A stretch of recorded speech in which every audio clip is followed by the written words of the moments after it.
Portugal এই বিশ্বকাপে champion হওয়ার সবচেয়ে বড় দাবিদার, কিন্তু সেই পর্তুগালও হতাশ করেছে ওই স্পেনের মতোই। রোনালদো CR7 মাঠের কোথাও যেন তাকে দেখা যায়নি। একটা সময় প্রতিপক্ষের ত্রাস সেই রোনালদো এখন নিজেকে হারিয়ে খুঁজছেন। সালামু আলাইকুম, আশা করি যে যেখানে আছেন সুস্থ আছেন।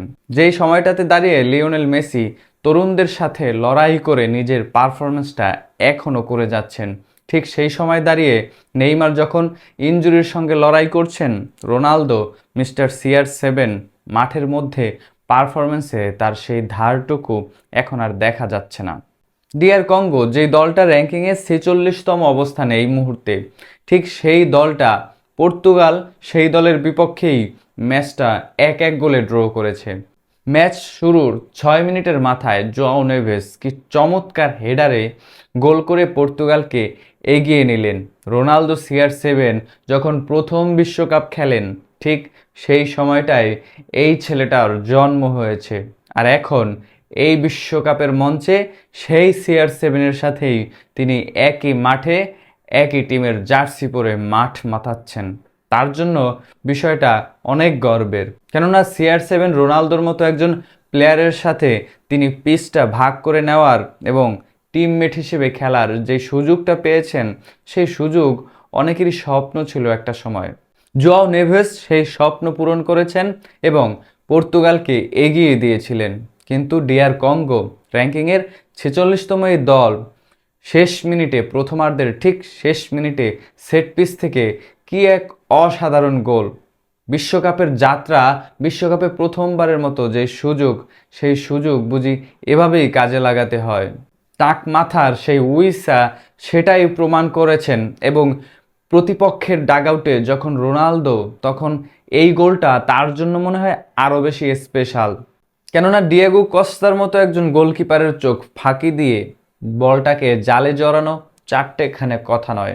আর হাফ টাইমের পরে ডিআর কঙ্গো যা করেছে তা পুরো ইতিহাস হয়ে থাকবে।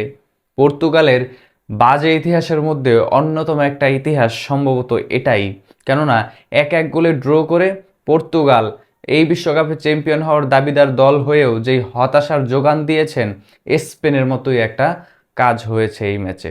ব্রাজিল, স্পেন কিংবা এখন পর্তুগাল, তিনটা দলই তো চ্যাম্পিয়ন হওয়ার দৌড়ে বেশ খানিকটা এগিয়ে অন্যান্য বাকি দলের তুলনায়।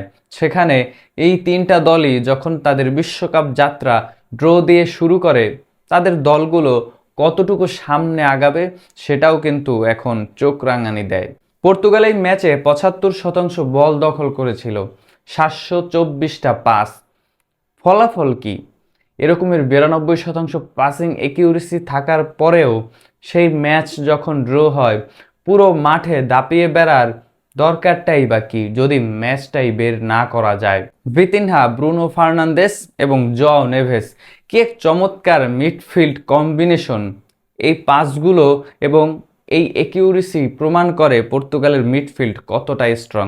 আমরা একটা ভিডিওতে এ নিয়ে কিন্তু আলোচনাও করেছিলাম। পর্তুগালের মিডফিল্ড সম্ভবত সর্বোচ্চ টপ যেই 5টা দল যাদের মিডফিল্ড এই বিশ্বকাপে অনেক বেশি স্ট্রং, সেই লিস্টেও পর্তুগালের এই দলটা কিন্তু জায়গা পেয়েছিল।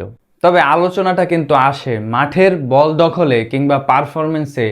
একটা দল যেমনই করুক, দিন শেষে ফুটবল তো স্কোরের খেলা, গোলের খেলা। গোল যদি না আসে, দলের পারফরমেন্স সব কিছুই বৃথা। পর্তুগাল সেই ফাইনালি স্কোরটাই আনতে পারলো না। শট অন টার্গেট মাত্র একটা। কঙ্গো এতটাই ডিফেন্সে শক্তিশালী দল পর্তুগালের মতো দলকে আটকে রাখলো, একটার বেশি শট অন টার্গেট নেই। তার মানে কি এই বিশ্বকাপে পর্তুগাল ভক্তদের হতাশ করতে যাচ্ছে? প্রশ্ন এখন সেখানেও। কলম্বিয়া পর্তুগালের এই গ্রুপে সবচেয়ে শক্তিশালী দল পর্তুগালের পরে।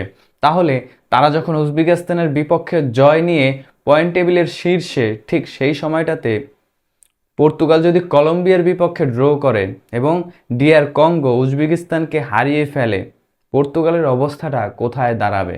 তবে পর্তুগাল ফ্যানরা নিশ্চয়ই সেই হতাশার গল্পটা শুনতে চাইবে না।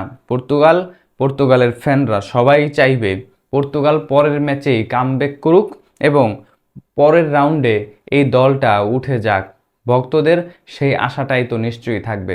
তবে আপনি যদি একজন পর্তুগাল ফ্যান হয়ে থাকেন, আপনার কি মতামত, আপনার কি প্রত্যাশা এই দলটাকে নিয়ে, এই দলের পারফরমেন্স নিয়ে আপনার কি পর্যালোচনা, নিশ্চয়ই কমেন্ট বক্সে জানাবেন।